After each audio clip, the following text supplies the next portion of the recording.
Wakil Bupati Oku nonaktif Dr. Andes Johan Anwar akhirnya menghembuskan nafas terakhir pada Senin pagi di Rumah Sakit Siti Khadijah. Sebelumnya Johan Anwar divonis oleh dokter mengalami kanker otak stadium akhir. Selama 7 bulan Johan Anwar diharuskan dirawat di rumah sakit. Menurut informasi dari keluarga, Johan Anwar mengalami sesak nafas 3 hari yang lalu akibat paru-parunya dipenuhi cairan. Keadaan sedikit membaik setelah dokter mengeluarkan cairan dari paru-paru Johan.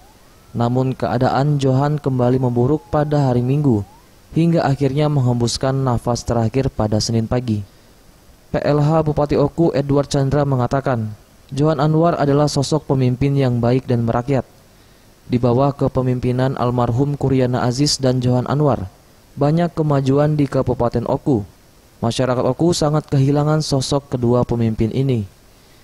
Jenazah akan dimakamkan di makam keluarga di Desa Tanjung Baru. Pemerintah serta seluruh masyarakat Kabupaten Ogan Komering Ulu akan menyampaikan duka cita yang sedalam-dalamnya atas meninggalnya almarhum Bapak Johan Anwar, Bupati Ogan Komering Ulu.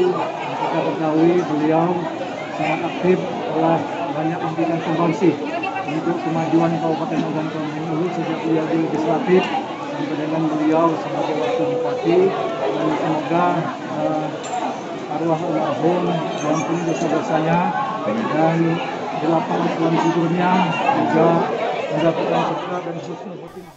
Johan Anwar meninggalkan 1 istri dan 3 anak laki-laki. Bagus Mihargo, Sriwijaya TV.